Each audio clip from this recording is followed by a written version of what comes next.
মা হ্যাঁ বলছে কি কিছু একটা নতুন কিছু একটা রান্না করো না, যেটা মানে নিরামিষ আর খেতেও সুন্দর হবে।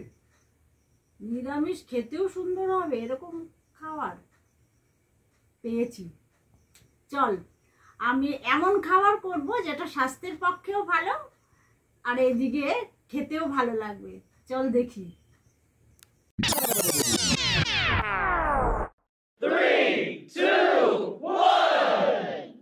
প্রথমে আমি একটা বড় মোচা নিয়ে নিলাম। মোচাটাকে আমি ভালোভাবে ছাড়িয়ে নেব, ভেতর থেকে দেশলাই কাঠিটা বার করে ওপরে খোলাটা বার করে নিতে হবে। আর 3টে আলু নিয়েছি, আলুটা ঠিক এরকমভাবে কাটতে হবে। আর ছোলার ডাল নিয়েছি, ছোলার ডালটা ভিজিয়ে রেখেছিলাম। আর মোচাগুলো না এরকম আমি ছোট ছোট কুচি করে নিয়েছি।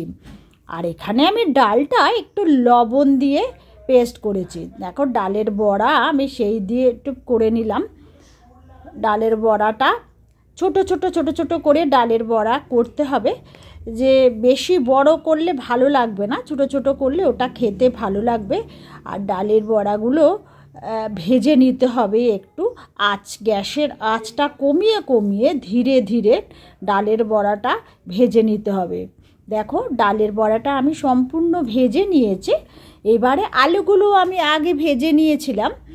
এবারে আমি কড়াইয়ের মধ্যে তেল দিয়ে সামান্য পরিমাণ তাতে গোটা জিরে দিয়ে দিলাম। আলুগুলো তার মধ্যে আমি ছেড়ে দিলাম। এবারে আমি আলুগুলো একটু নাড়াচাড়া করব এবং জিরে বাটা, আদা বাটা, হলুদ আর লঙ্কা, কাঁচা লঙ্কা পেস্ট আমি একসঙ্গে সব দিয়ে দিলাম। সামান্য একটু লবণও আমি একই সঙ্গে মিশিয়ে দিয়েছিলাম। এবার একটু কষিয়ে নেব। কষানোটা একটু হয়ে গেলে আমি চিনি দিয়ে দিলাম।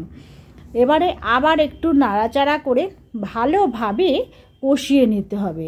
কষানোটা হয়ে গেলে আমি এর মধ্যে কাঁচা লঙ্কা দিলাম।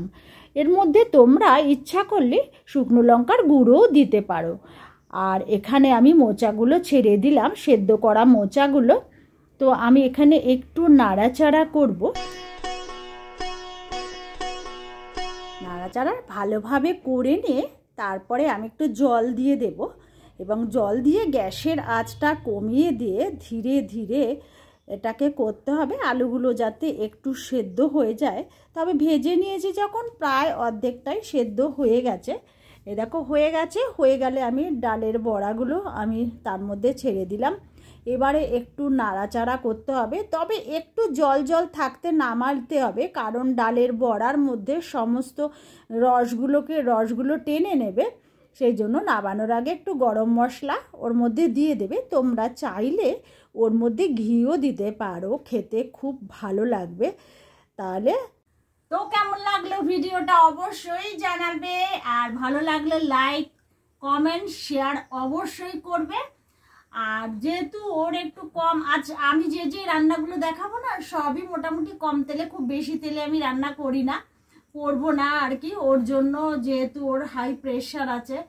সুতরাং ভালো লাগলে তো অবশ্যই করবে। তাহলে আজকের জন্য কিন্তু টাটা, আবার কালকে দেখা হচ্ছে। হ্যাঁ।